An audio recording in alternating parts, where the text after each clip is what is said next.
Welcome back, folks, to the Membership Machine Show. This is episode 31. In this show, we're going to be discussing podcasting, some of the best platforms that you can utilize to get into podcasting, and just the general idea why running a podcast is a great way in building an audience for your membership website and building your community in general. I've got my co-host, Spencer Foreman, with me. He's recovering. He looks a lot better this week. He's had a bit of a month of ups and downs. Worst May ever. Worst May ever. Now you had to put up with me last week as well. That was killed you, didn't it? You needed extra painkillers after that episode. Oh my God. So there we go. But it should be a great show. We're going to be looking at BuzzSprout, PodBean, Castos. There's a load of the platforms, but they've got their strengths and weaknesses. And like I say, we'll be giving you some insights about why you should consider podcasting. I think it's fab. I do a lot of it. But before we go into the meat and potatoes of this show, I've got a couple of messages from our major sponsors. We'll be back in a few moments, folks. This podcast episode is brought to you by Lifter LMS, the leading learning management system solution for WordPress. If you or your client are creating any kind of online course, training-based membership website, or any type of e-learning project, Lifter LMS is the most secure, stable, well-supported solution on the market. Go to lifterlms.com and save 20% at checkout with coupon code podcast20. That's podcast20. Enjoy the rest of your show. We're coming back, folks. I just want to point out that we've got some great special deals from our major sponsors. One of them is Launch Flows. You should really look at that product. Also, we've got a curated list of all the leading WordPress plugins that can help you build a fabulous membership website, so you don't have to spend ages trawling the internet trying to find the right solutions and getting very confused. It's all there for you. To find all these goodies, all you have to do is go over to WP-Tonic/deals, WP-Tonic/deals, and you'll find all the goodies there, folks. So I don't know how we're going to approach this, Spencer. Do you think we should just have a general discussion why podcasting is? I think so, because these are, in fairness, there's a whole bunch of tools available to do the job, but to be fair, we know what you're using, we know what I prefer, and it's not necessarily that it has anything to do with these are bad. It just means it's like we should just discuss the general ideas and then we can review some of the features. But yeah, I think in the second, there are some key differences in what these platforms are offering. I did a big deep dive over the last couple of days, and the offering and what some of these platforms are offering. There are some major things that the audience needs to know, but I think we can do that in the second half of the show. In this show, so do you want me to start off why I think podcasting is a great idea, or do you want to go ahead. Initial? I think, like most things, Spencer, it's around your background. I think there's the general reasons why it's really good, and I am going to cover that, but I just want to give some why I like podcasting. And I think I'm a dyslexic. I educated myself through radio in the UK, through the BBC, through Radio 4, which is the news and drama and interview leading radio station in the BBC. And I kind of was an avid listener to that radio station as a child. And it really kind of educated me listening to that radio station, to Desert Island Discs, which was an interview show where celebrities and people of public interest would go on, and they would be asked what were some of 8 or 9 of their favourite songs or music, and they would discuss it, and they would discuss other topics. So I've got a great affinity to radio. So when podcasting came on my radar, because of my because I'm dyslexic, and plus my background, my love of radio, I kind of fell into it, and I do love it. But I think it's like WordPress being open source. I think that podcasting is still reasonably open. Obviously, unless you've got a large audience on some other platform, if you're going to get any success in podcasting, you've really got to find a niche. Like I say, unless you're talking about some subject that suddenly becomes much more of interest to the general public, example, artificial intelligence, or maybe you got a specialist in viruses, so when you've got something to say about the pandemic, that kind of instance, you're probably not going to make a fortune, but you probably could do reasonably well if in a niche, if you can build your influence. And one of the major tools, I feel, is podcasting. And this applies to membership. If you're building a membership website or a community-based membership website, I think in the age of artificial intelligence, having community and building community around yourself and your brand is going to become even more important. Right. Because I feel that Google's going to look at your content, and they're going to, if you can add video, if you can add a podcast to the content, if they can see that you are active in the subject through video, through podcasting, it will give the written content that you're producing more credence to Google and to the general community that you're trying to influence. So there's some of the outline why I think podcasting is such a great idea. What are some of your thoughts about what I've just outlined, Spencer? Yeah, I mean, I think we all have to be aware of what the reality is around us with A, infinite amounts of content, B, everybody under the sun is able to create content, both audio, visual, and the hybrid. C, that AI is starting to generate content and slicing and dicing stuff. So some of the new services will take like a podcaster's audio track and they'll slice and dice it into 17 different social media formats, including, animations or, background images of other people. And so what I think people should be aware of is that the concept of providing niche content is as strong as ever as part of a relationship building exercise, because that's about the only thing we've got as human beings that differentiate us from other human beings and the AI. But you're now competing in a space where everybody has access, whereas in the old days, access was the gatekeeper's purview, right? And so don't for a minute make the mistake of looking at something that was relevant 4 years ago and think that that's relevant today.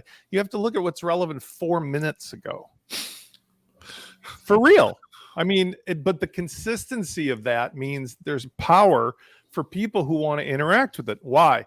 Like a snow globe that sits on the shelf, it's always the same until one day somebody picks it up and shakes it, and then everything lands differently.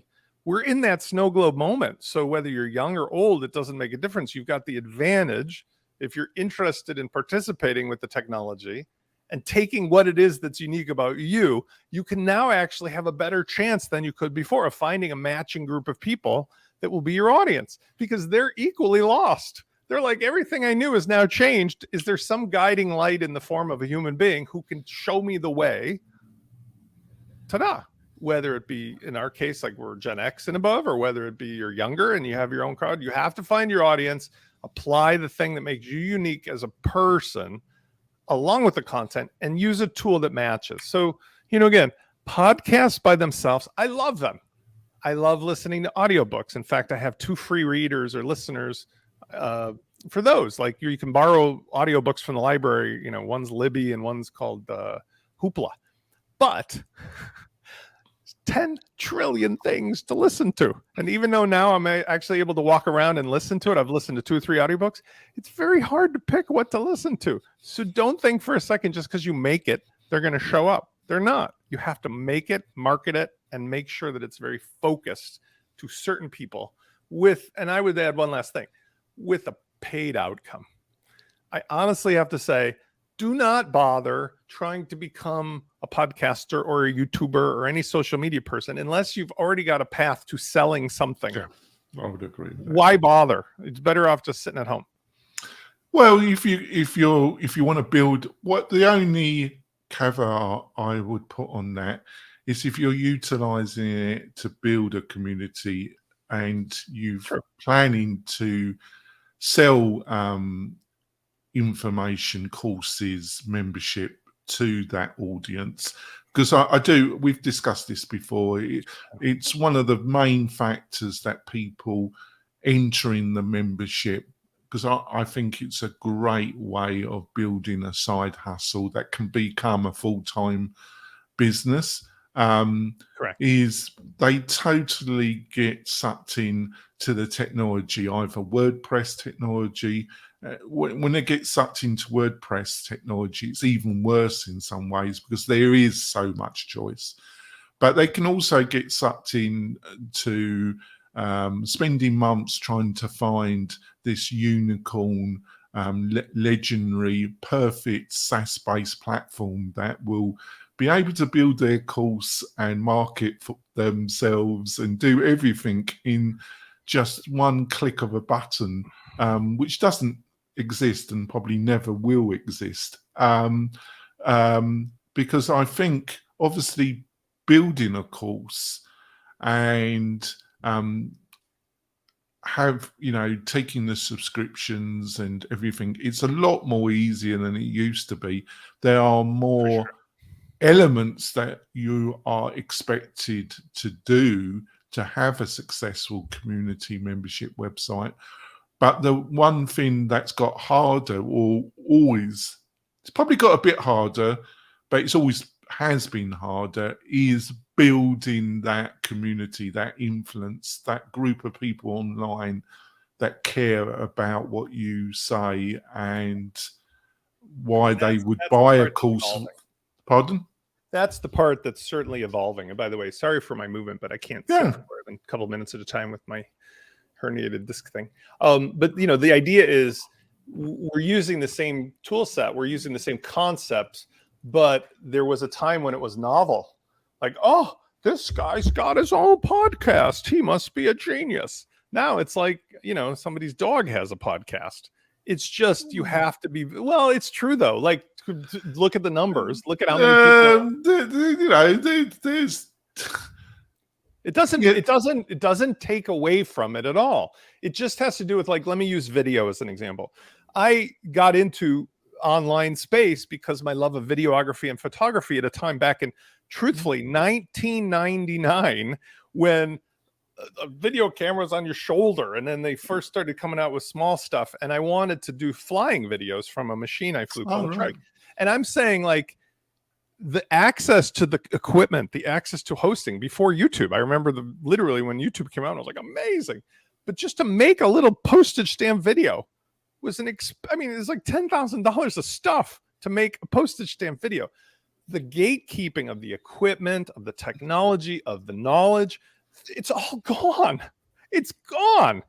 Everybody can make studio quality stuff. And we've seen, this is what's ironic. There are certain YouTubers and podcasters and social media. They're just a kid from Omaha, Nebraska that has 50 million followers. Like, NBC used to, kill themselves to get 150,000 people to show up for, Friends episode or something. So that's ridiculous.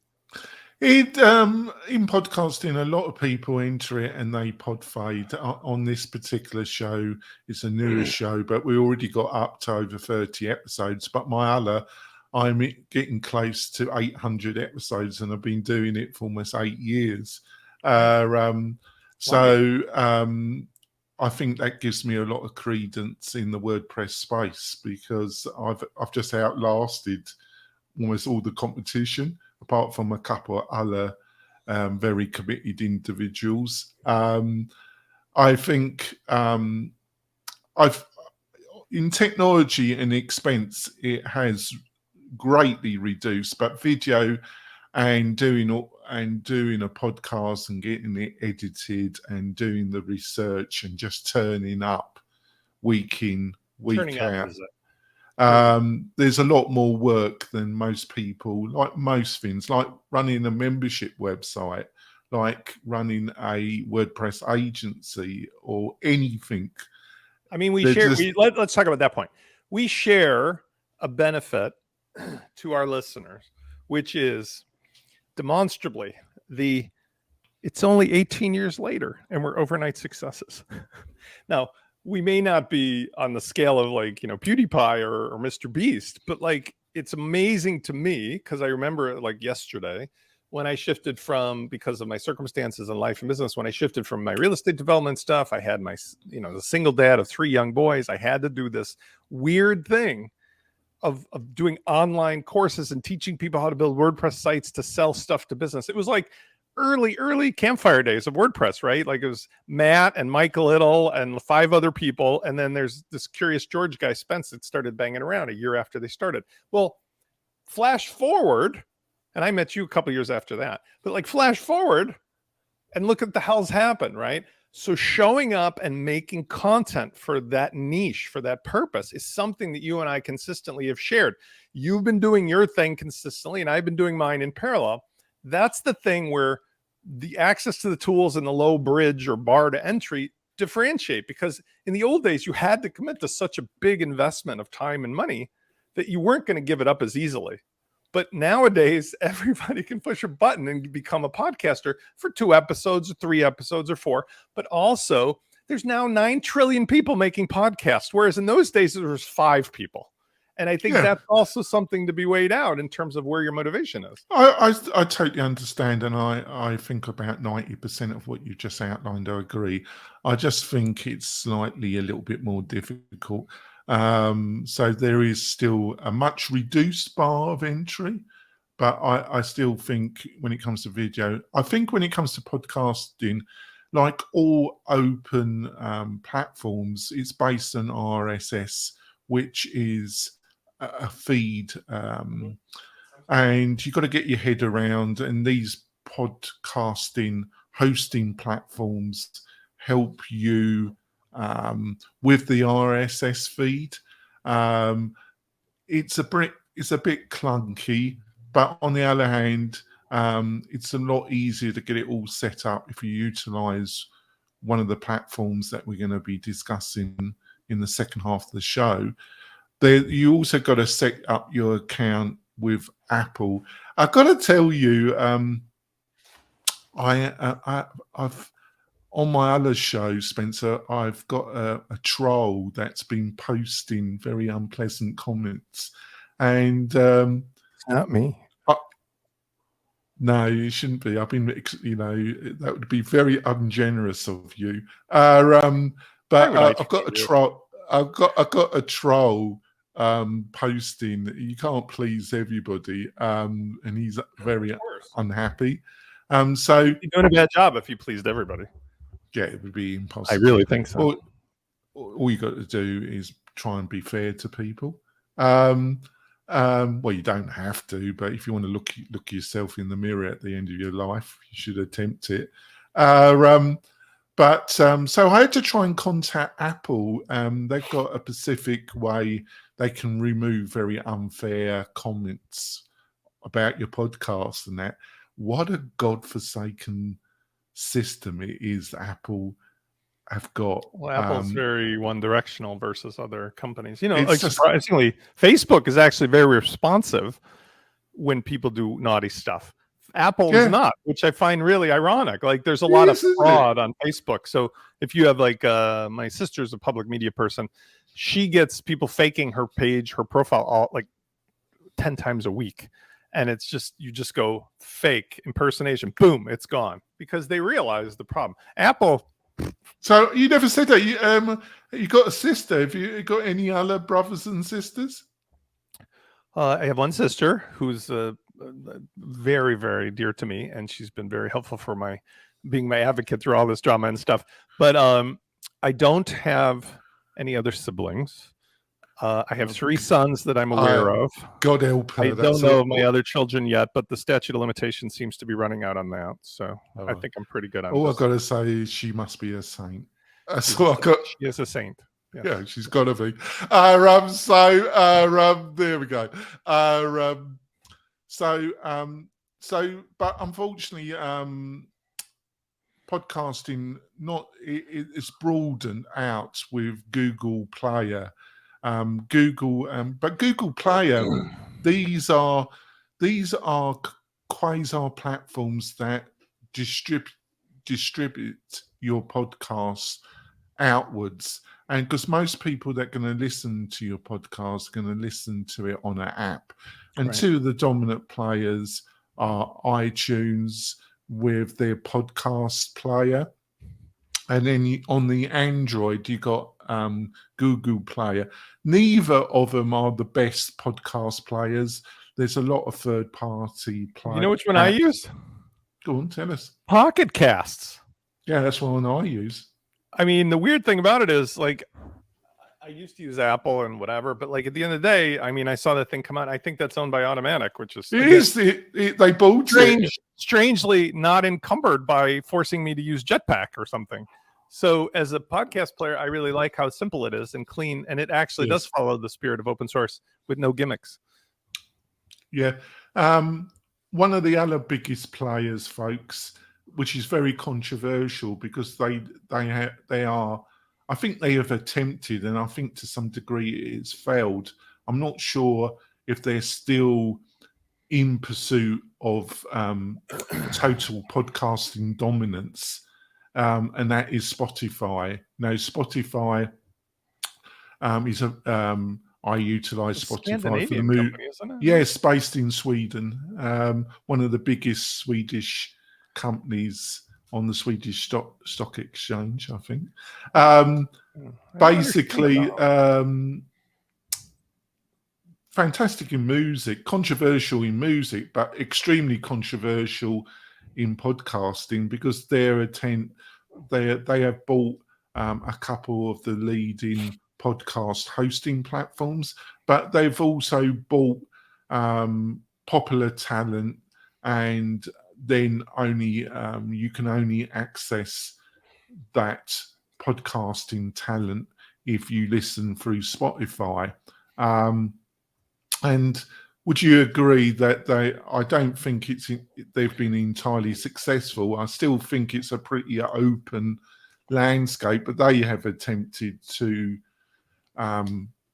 take over the thing. But I think because of iTunes and Google, I think that was going to be extremely difficult for them. What do you think about that, Spence?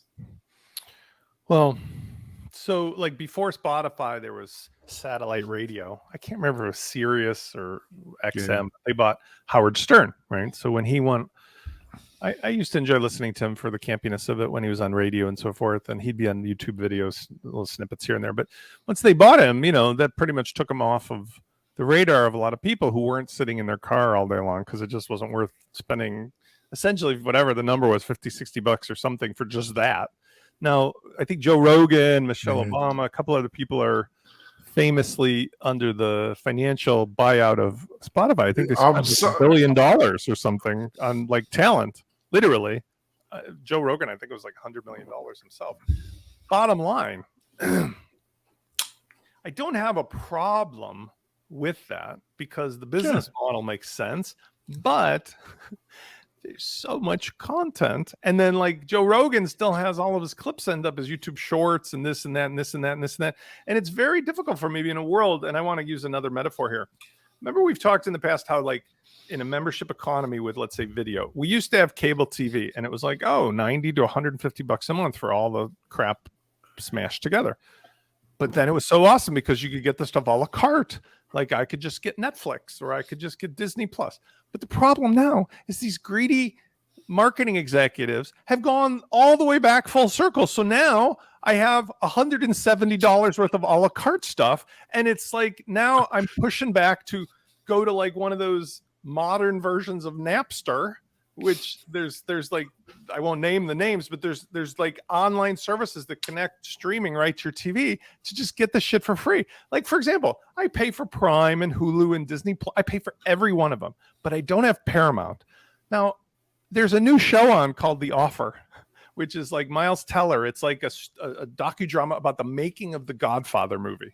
And it looks awesome. Those greedy mother effers want to charge $3 extra per episode to watch this. I'm already paying for Apple TV and Prime, and it's like enough. Just I don't watch any American television. All I watch is YouTube. See what I'm saying? I'm saying like that's the problem with the Spotify. That's the problem. Like they are digging their own grave in a world of plenty where any of us can now. Napster was like funny how rough that was. Any of us can just go online and get anything anytime you want. When you force honest people into feeling like schmucks because you charge them too much, you're undoing your own business model. And I think you can see that, like, for example, Joe Rogan is very popular, but he's no longer the top Spotify podcast. No. You know, no. It's kind of like it's contradictory. You know, as a broadcaster, it's a contradictory setup. I'm not having a go at him because if I was offered that kind of money, I think anybody would probably take it. But it's contradictory, isn't it? Because as a broadcaster, if you're a general audience broadcaster like him, you want it to be available to the biggest audience possible. But then Spotify, they want to buy your content and put a wall around it because they want to make it more exclusive. So it's contradictory, isn't it? Overpaid. You see this in the equity markets, you know, the real estate market. Now we're seeing it. Well, I was in the real estate market when the first thing came crashing to the beach, but now you see the same thing, like these, let's call it just greedy equity companies that don't really know the business, don't care, just trying to take OPM, other people's money, and buy the crap out of it. So like right now, the big problem in the real estate market is all these Airbnb type homes that are not owned by residences themselves, but owned by private equity firms or, you know, bros on YouTube that wanted to make a quick flip. And it's all crashing down, or will be, because like there's no 1.5% interest mortgages anymore. And people aren't going to rent stuff for $7,500 a day in a world where interest rates are high and the job market is sketchy and so forth. Similarly, they go on and they pay all this crazy money for talent in a world where the choices get infinitely greater and greater. And then they have to justify, like, why is this ship sinking? And they try to like squeeze 6 pennies out of every nickel of every subscriber until the people are like fed up and they say, I'm out of here. And that's where I see this problem lying. In a regular small business, in a regular entrepreneurial endeavor, a small team, people are very aware on the team of when things are working and the relationships are balanced and the customers are happy. When you build these layers of huge conglomerates like a Spotify using OPM from investor money to buy the crap out of stuff at too high a price, things break badly. We saw that in the real estate market, like with Zillow, who famously were just buying up everything at 100 times more than it was worth until somebody said, like, what the hell's wrong with you? Right? So I might be wrong here. We're going to go for a break in a second. I might be wrong about Zillow. It's funny that you mentioned, because I've got another business and I do another podcast in the business of marketing to real estate agents. And Zillow, the founders, Microsoft executive, made a fortune in the online travel business, and then set up Zillow. And but my understanding, even though it was having gobs of money before it got into property wholesaling, was never making any profit. It never did. It was so it's bizarre, but it's gone. So I think you're totally right. What I'm saying is, like, Zillow, just to close this and we'll leave. Zillow as a service, I remember I was in the real estate business. Like when the Zillows first came online for the data, it was incredible, amazing. Where Zillow ate its lunch was in 2021 when the stock price was up to $202 and everybody thought they had figured it out. They're using their money, their equity, their everything else to go buy all these houses.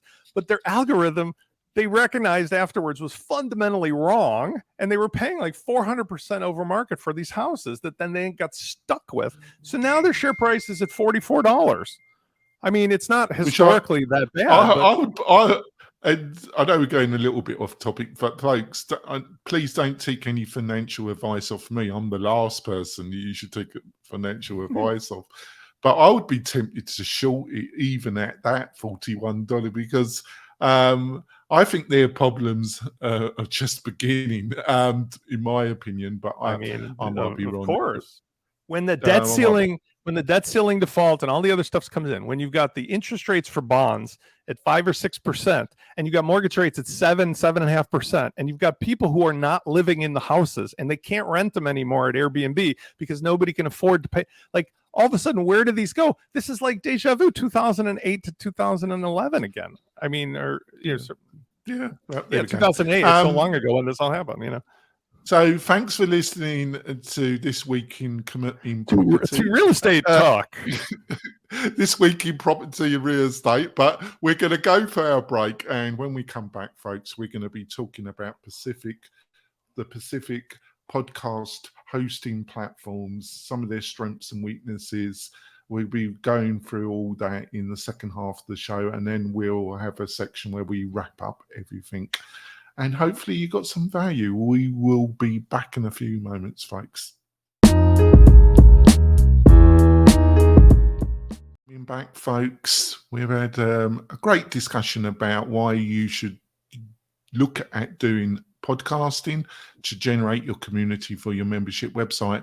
I just want to point out, if you're looking for a great WordPress hosting partner that provides much, much more than just great hosting support, a suite of plugins that would cost you at least $3,000 to $4,000, plus a lot of other features, all included in a competitive price, go over to WP-Tonic, and that's wp-tonic.com, and have a look at what we got to offer. We love you to look at WordPress as your platform to build your successful membership website, your community website on, and we love to be your partner.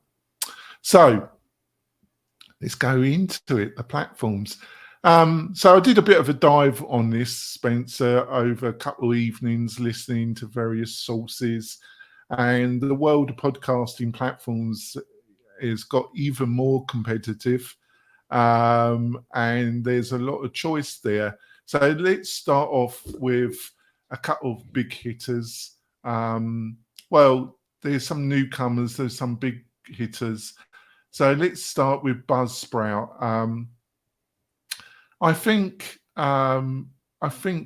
what they're offering is great, actually, when it comes to interface and the suite of functionality that they've got.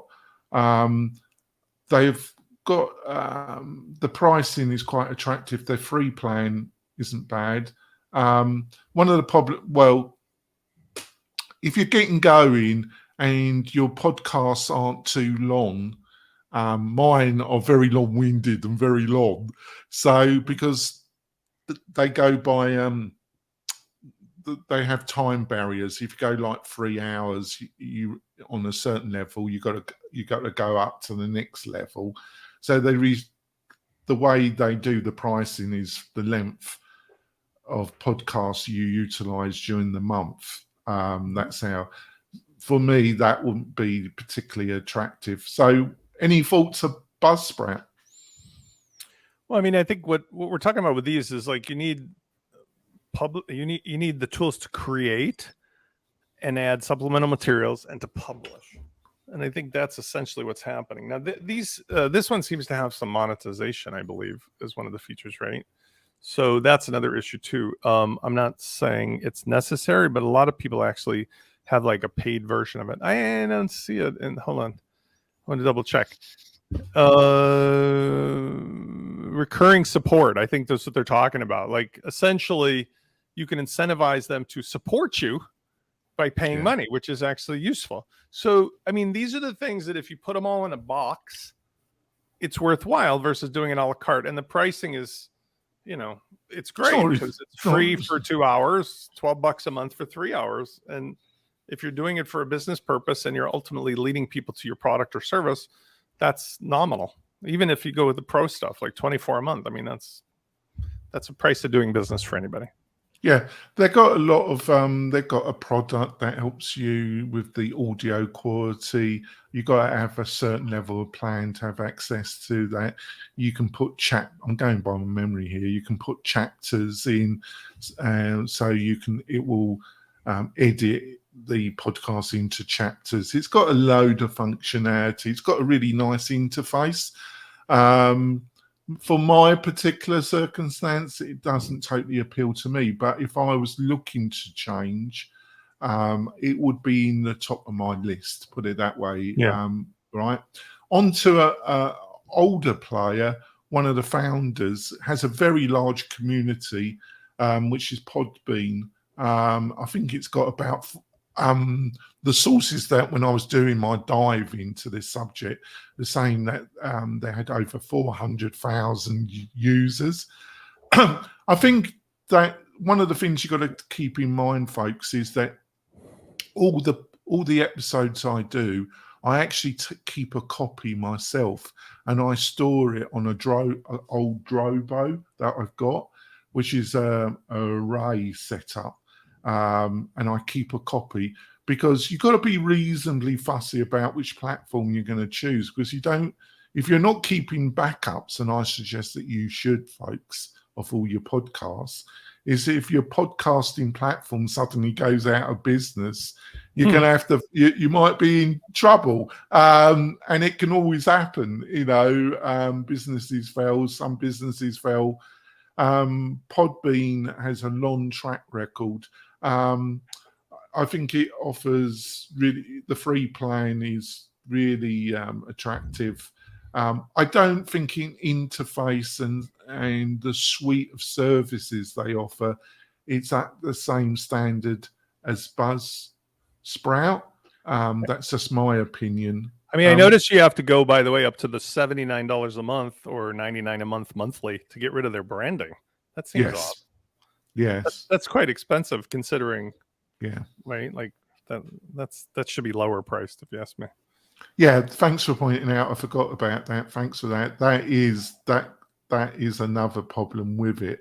I think in this much more competitive sector, that's a drawback. So I think they're very credible, but it wouldn't be on the top of my list, folks, to be honest with you, right? At the end of this, I'm going to give you one or two choices and ask Spencer to give a couple of one or two choices that the winner and the runner-up of this list. Let's go on to the next one, Castos. I utilize Castos. It's a pretty slick platform. I've got to be transparent. The founder was a major sponsor of my other podcast for a couple of years. I really like it. It's got a number of tools. It has this thing called private podcasting, which is for internal, or it's attractive to a membership site, actually. If you're going to do a podcast that's only available to of your membership in your membership website. So it has that feature. When it comes to some of the other platforms, and Spencer mentioned this, some of the other platforms have ways can make your affiliate income, which is what BuzzSprout offers, a kind of affiliate platform. Others give you, they've already got advertisers. A couple of the others that we're going to be discussing, they've already got advertisers, and if you reach a certain level download, they can send you advertisers to you instead of you having to approach, or advertisers approach you. I don't think Castos been that proactive in that side. I think one of the other great strengths of Castos is that Castos has the leading WordPress plugin that integrates podcasting into your WordPress website, and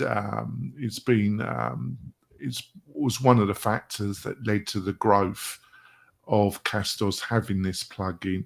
So what's your thoughts in general about Castos? I mean, this reminds me more like of a Zillow, not a Zillow, sorry, of like a Vimeo or a Wistia. You know, they offer audio, video. You can do private subscribers. You can do, I'm not sure why it's capped at 200,000 downloads, but that's just the market that they put together. You then have to go from pro up to obviously premium, which is, you know, serious stuff, $500 a month. Yeah. But at $99 a month, I mean, you do get something that theoretically could do double duty, because the cost of getting rid of video file hosting might be useful to your purpose, whether it be for your video podcast or whether it be for like supplemental stuff that you're offering. Like, let's say you have coursework and WordPress. I'm not sure because I've never actually tried it, but I presume that one can take the video files and embed them privately, and so forth. But the bottom line is, it's a more comprehensive package, slightly priced different, or priced slightly different, but professional. You know, like this is one that gives me the feeling like they're going nowhere fast. And like you suggested, this, you know, it's not impossible if you keep your originals. I encourage everybody to keep their original stuff. But like once you built up a legacy of 100 shows, you don't want to like republish stuff. No. The founder's a really sharp entrepreneur. My understanding from other sources that he's built it up to a 7-figure business. I'm sure. In the end, he's going to sell it.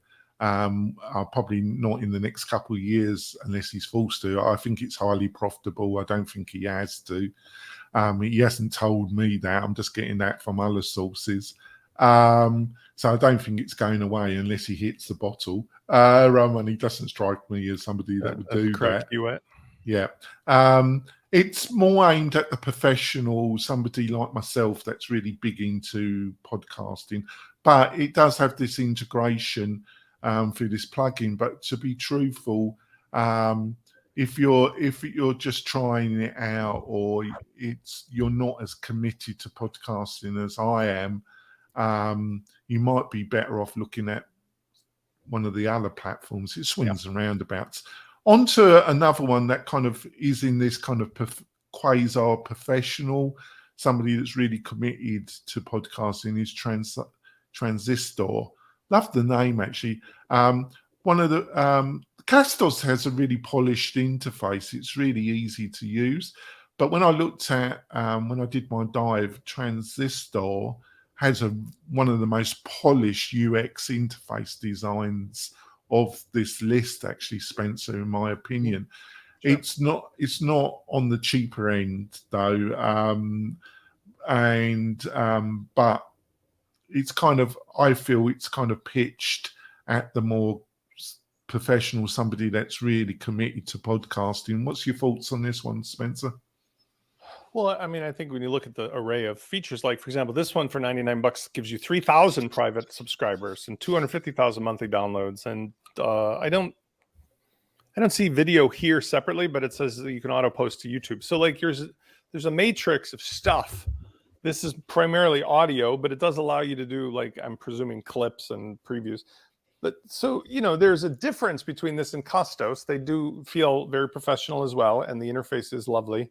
I think this goes back to like the soda pop aisle of, you know, LMSs, like Lifter versus LearnDash. Like, try them, see which one fits, because there's not right and wrong, and there's a slight difference in the features, just slightly, for the price. None of them are really off base. Like this one is $99 a month, 14-day free trial, and then the next level up, Enterprise, is only $199. It's not $499. Yeah. That's what the Castos pricing, when you get into the higher level, I think is off track a bit. It sounds like a big leap. It does a little bit. I think as normal, you spot with laser focus like that Tomahawk missile. You focus into the major problems. Onto a granddaddy of podcasting, Libsyn. I started off with Libsyn. very credible company. I know they have done when I was utilizing it, when I left it to Castos, it had a very cranky UX interface design. It was ridiculous. I know they did an update. Unfortunately, I still think even with the update of interface, it's still a bit clunky, to say the least. The pricing structures are extensive, but I think this is going to be slightly controversial. I think the $5 plan is a little bit misleading. You soon run out. I think you would be better off looking at one of the other platforms that offers a free solution. They've gone, they bought another company, I forgot its name, that was in podcasting advertising, finding advertisers for podcasts. Mm-hmm. And they've combined this purchase, this other company, and they've combined the two. So they're pitching, because of their historic customer base, because they're, like I say, they're one of the founders of podcast it was like the only game in hosting. town for a while. Yeah. They've combined, and so they've got extensive historic, because moving established, it's a bit like a membership website. That's why if getting really building a lot of courses on something like Kajabi or some other quite expensive platform, that they will try and make it as well. They don't give you any help to get off. They're not going to. So that's the beauty of WordPress with a membership website. If you get fed up with a vendor, you quite easily, or reasonably easy, you can move somewhere else. And the same thing with podcasting. You know, if you've got hundreds and hundreds of podcasts on a podcasting hosting platform, it's not the most easiest thing.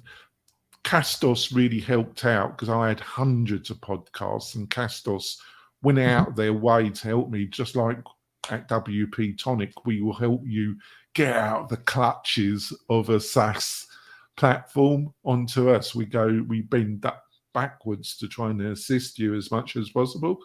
Castos, that's what Castos did when helping me move from Libsyn. I just got fed up with it. The costs were getting that slightly out of hand for a niche podcast, and I just think the interface is, UX interface is beyond. There's better choices. What do you feel, Spencer?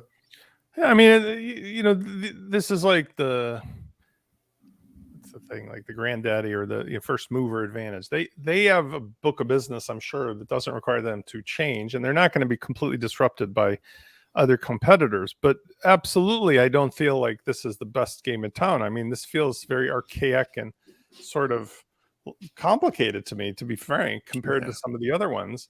If I was coming in new, I would go for one of the ones we just mentioned and just call it a day. Like, remember, I don't want to give David McCann a hard time, but a couple shows ago you were like ranking on David McCann. He mentioned some video editing thing that was like from the dinosaur days, and you were all on his head, and I'm like, was it me?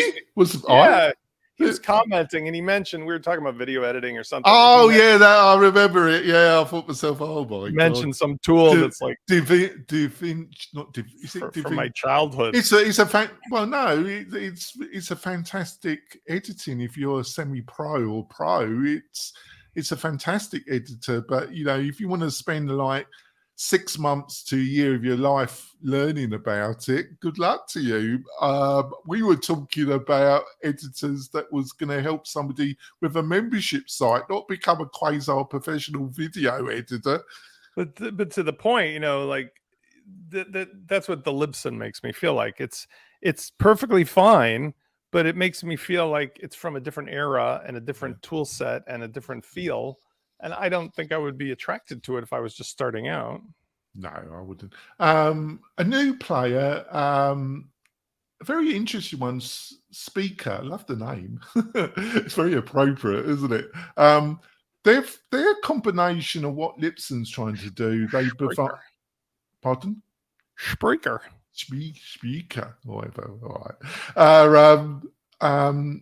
It's a combination of a more modern interface design, and they're trying to do the things that Libsyn's doing. They provide possible sponsors, and they've got 2 levels, which also Libsyn offers. They've got a kind of automated. It's a bit like they're copying what YouTube. So YouTube, if you get to a certain level or you turn it on, YouTube will automatically put adverts into your video, and they can be enormously inappropriate and extremely annoying.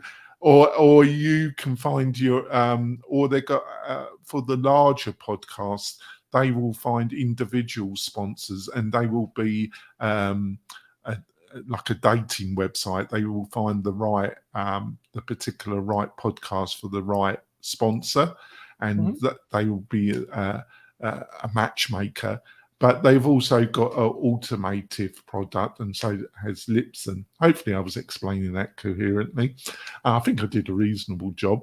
But it also combines a really nice UX design. I wouldn't say it's the top in UX and usability, but it's certainly a lot better than Libsyn. What do you think about this one, Spencer? I mean, I think they really should be known for the fact they're an advertising platform. So what you're doing is essentially you're using them because they're going to essentially offer your product. I presume the advertisers have a choice. That's an interesting question. It's not clear to me, but like you're on a platform where you could be potentially monetizing it without having to go out and find your own sponsors. That's it. I don't see anything else about this. That's the purpose, which is fine because it's very clear to me. Yeah. Honestly, you know, it goes back to like our conversation, this show, other shows, things that I've done on podcasting, like even YouTube. There's people that become YouTubers. Let's use YouTube so as to not pick on this show or anything. Like there's people who become YouTubers with the goal of monetizing their membership, right? Like, or people who subscribe. There's others, especially in our space, who hopefully recognize like the most popular WordPress related person probably has maybe a couple 100,000 subscribers on YouTube. Now in the day, that might've been unbelievably awesome, but in YouTube, like there are people that have 50 to 100. Yeah, but this is the one thing that I disagree with you on, because I understand where you're coming from, but it's a niche area, and having, you know, in the broader scope of things, yes, you're totally correct, but in a niche area, having a small in the bigger picture, having a small audience, but it's still extremely influential and important in your niche. Yeah, but I agree with you, but that's why I want to close the loop on this, why I'm getting to this.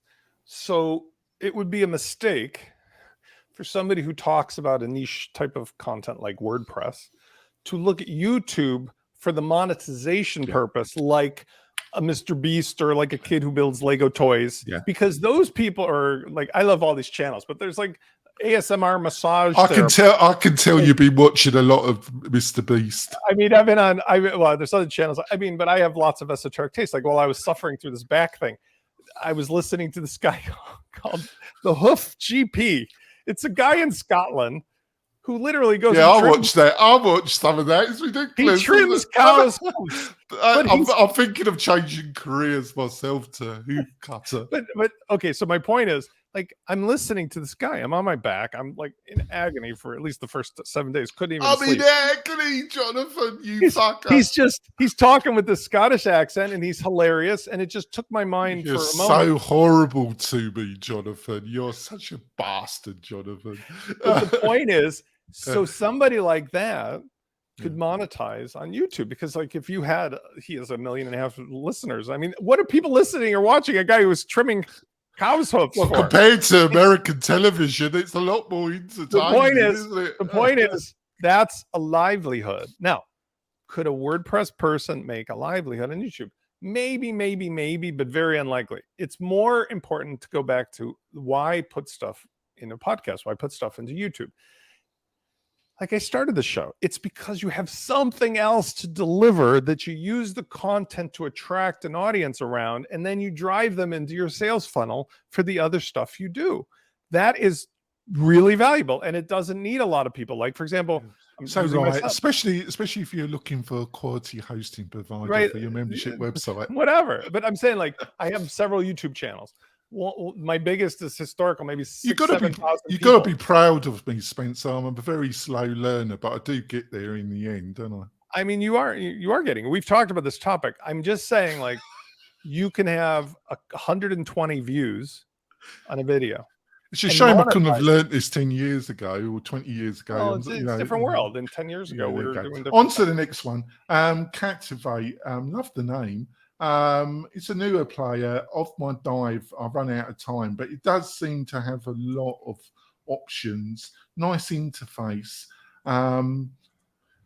Starts off with some, there's, if you're starting out, there's probably cheaper solutions to get going. Not focused like Lipson and Spreaker, whatever the area you pronounce. I said speakers, but Spencer's right, it's Spreaker or whatever. Not focused on the advertising revenue. It's more similar to the previous ones we discussed, but it's a newer player. Go and have a look at it. You got any thoughts on this, or should I go on to the last thing and then we can wrap it up? I mean, they're all relatively the same. This one, the Captivate, there's nothing distinctive about it. I mean, the Spreaker had the monetization platform. Spreaker. Yeah, Spreaker. On to the last one. Blueberry, a horrible name. Blueberry. By the way, what a terrible name. I feel like, thank you. Yes, because no offense to whoever came up with this, but like, you've ever heard of Fiverr? Like and then there's also another one that I forget the name of now, and they put like 3 R's together. It was like something with help me out. What's the name? Like, if you have created visual content as a graphic artist, you could put it up on that site and you'd be found. I can't think of it right now. But this idea of putting multiple consonants together is just so stupid. It's just thank you. As a dyslexic, it's a nightmare. It's one of the granddaddies. They offered a really extensive plugin for WordPress. One of its drivers was you could set up your podcast in WordPress.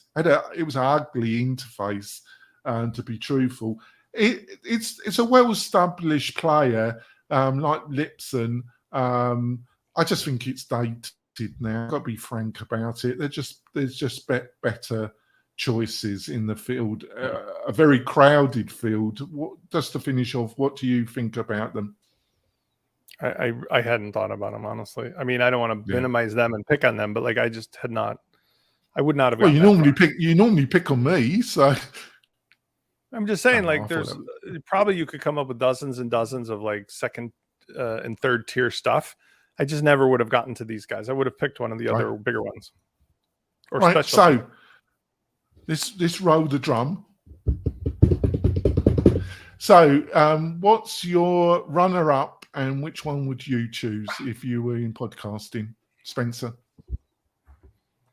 I mean, if I was looking to specifically monetize, I would probably go with that Spreaker. Otherwise, I would probably just jump towards Costos. I mean, the Costos isn't the sexiest, but it's definitely the most functional and the most professional that, in my experience. The other ones are clever and they have a nice interface like Transistor and so forth. But it's audio. You know what I mean? Like, you're not. Who cares? Once you make it, it's the interface to get it online, and that's all that matters. Somebody's going to get it from downloading on one of the players. That's it. Yeah. No, I'm slightly different. If you're starting out and you're not sure of your total commitment to, but you want a nice platform, something they could build out, I would look at BuzzSprout to get started and make your decision, because I think the interface and some of the things they offer and the pricing, right? I think if you're starting doing longer podcasting and you're getting a bit more serious into it, I would look at Castos. The founder can send his check to me because he can afford it, but he probably won't. But if you're listening to this, I did throw you a bone, mate. Can we pause for a second on a concept? Yeah. I want to use the reference that I talk about when I'm saying, like, with WP Launch Kit, with starting a website versus using a platform. There may be some truth to like, oh, if I just want to experiment today, let me try for free one of these free things. But like that free plan expires in 90 days. Truth be told, the low end of Costos is $19. The low end of the other one is $9. Like, get over yourself. If you really are going to make a go of this, you don't want to move your shit even once. So don't. Well, yeah, save you're $10. you're absolutely right. But unfortunately, people are cheap. But I'm saying, don't be cheap. Just go to Costos, pay the $19, and you get a 14-day trial. But just, you don't want to pack up your bags and leave after 90 days. Like, yeah, that's fair ridiculous. enough. All right, fair enough. Spencer, how can people find out more about you, about your services? You can find me at a bar at 8 o'clock in the morning. He's in a better mood than he was last week. So how can people find out more about Launch Flows, which is fantastic, and your other services and consultations, Spencer? Yeah, thank you. Yes. My main business is currently at WP-Launchify.com. I have a hub of all my content of production and so forth across these at spencerforman.com. That's Forman. And on all my social media, it's at Spencer Forman. So you can find me in any of those places. 2023 for me is WordPress as a service, delivered either as hourly help with the kit, the traditional like acquire me for a time certain, or we're coming back to now that we've, I want to say like this. Now that WordPress has all the pieces I need, I'm going back to making DIY coursework for the same thing, because there was a time when everything was changing so fast that to make evergreen content was impossible. So That's it. So come to WPLaunchify.com. That's fantastic. And if please join us on the Membership Machine Facebook group. We've got an active group. I'm going to be doing a lot more work on that group to build it up. But we've still got a really nice community building there.